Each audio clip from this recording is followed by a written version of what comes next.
Cara from Cara Tarot. This is my first year doing the hashtag DropEm78 challenge. Last year I was involved in another daily draw challenge, so I definitely wasn't going to add something else to it. I debated about whether I would do this year because anything daily can start to feel like an unpaid job.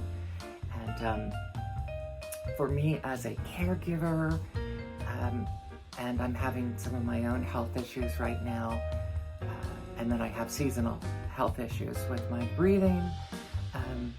I didn't want to take on more than I could handle. For those of you who don't know about the DropEm78 challenge, look up, you can search on YouTube for hashtag DropEm78, all small letters, DropEm, and the number 78.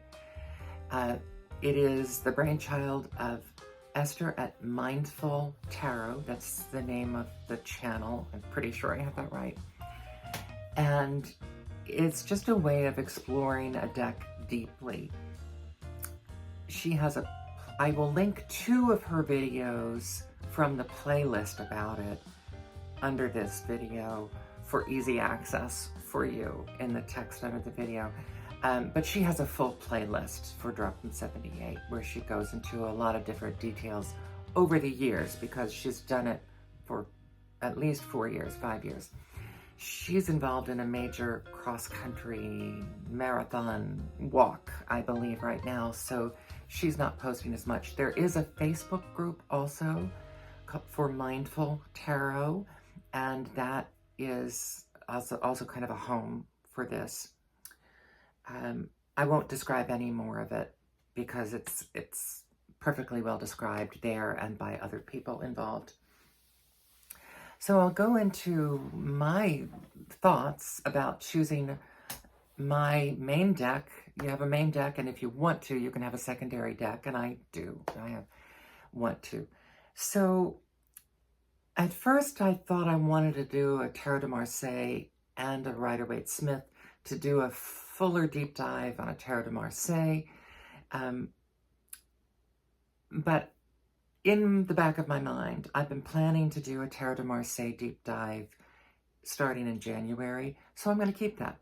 That's my goal for that, and which freed me up because I was starting with this one or that one, and then did I really want to compare the decks? Using Rider-Waite-Smith as the secondary deck because I'm more familiar with Rider-Waite-Smith. But the main deck, I think I had about 10 that I was kind of shifting back and forth and mixing and matching. And then I realized I need to step away from the deck itself. And I need to take a moment, still considering those same decks, I need to think about what's the larger issue that I need in my life right now, aside from deepening my knowledge of a particular deck. What is the larger thing that I'm trying to create with this in my life? I mean, just by virtue of doing it, I know I will deepen my knowledge of both decks that I use. So I decided I definitely don't want to post every day. I don't want to even be committed to post every week. I wanted this to be mainly for me. I may, check in with the groups or things, but for the most part, this was just for me because with my schedule and my schedule not being my own so much, I didn't need one more thing that what I was going to have to post on a daily basis in any of the forums where I regularly post. And either, Facebook, YouTube, or Instagram. And so then I thought what I really need is something that's going to give me a little bit of peace, a little bit of comfort, maybe at the end of the day, something sweet. And so that made my choice obvious. I'm going to work with the Winnie the Pooh Tarot. This is the first edition that doesn't have Tigger, which is how I got to know Pooh. As a child, I got irritated with Tigger because I felt like it kind of took over the story, and to me, he wasn't the main character, and I didn't want this new person to be the main character. So I was able to get this, the first edition with the yellow borders. It has wonderful papery feel, kind of similar to a thinner version of the Il Meninghello paper that feels like handmade paper with a slight linen-y feel.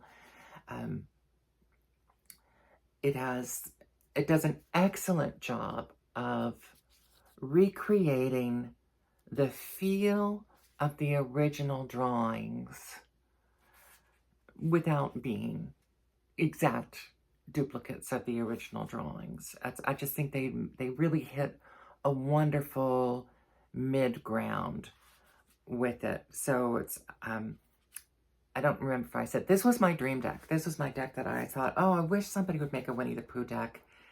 And shortly after I formulated that viewpoint, I saw that this was going to become available, so I hopped right on it. And it was one of my more expensive decks for quite a long time, and now they've reduced the price on this deck. I did not get the book that goes with it. It comes with cards inside the deck that do not give reversals, but it gives definitions of the cards. However, because they had a lot of trouble with their publisher, and it took so long, and I think they even shifted publishers midstream, those of us who were in on that first deal before the first delivery were given a gift of a PDF of the book. So I do have the large book, just not in book form. And it's an expensive book. I still consider getting it, but I haven't because I have the PDF. And it's wonderful. I think it's almost a 500-page book. For every card, there is a new Winnie the Pooh story that's about a page long. And then there's a page of meaning and reversals. There are reversals in the book, not in the little cards. And then it talks about a little sidebar that talks about the symbols in it. And they also show the original draft of the card. And they talk about how they made their decisions between that original draft and what they ended up using. All in terms of a comparison with the characters and the drawings from the initial book. So it's this whole thing about the process of honoring the book and honoring the original creation. So all of it feels really good. And I've been wanting to have an opportunity to read each one of these stories in relationship to the cards. So this was perfect. Then for my comparison deck, or my deck that's going to deepen the meanings a little bit, and I am going to do side-by-side comparisons, like comparing the same card. There's a different way you can do it where you use any random card to deepen your knowledge of the initial card, but I'm not doing that. I'm just going to compare like to like. And it happens that I bought this deck, the Cult of Weimar Tarot. It's dark, it's moody, it's also very centered on the art of that time period. The Weimar Republic lasted for about 20 years, I think, up to 1934, 36. I'd have to look it up again. But one of the interesting things is these were created during the same time period. I looked this up. I think the book was first published in 1922. So they definitely were happening at the same time, which is a bonus to me, just a little history nerd thing, that they were going on in the same time. This one was going on in England, one was going on in Germany.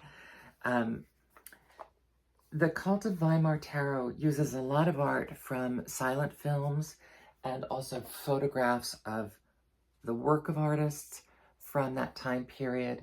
It's quite a dark deck, a time period leading up to Nazism, and clearly we have a synchronicity, an unfortunate synchronicity here in the States right now. It uses images from silent films, and the majority of, I have to check because it has a lot of nudity.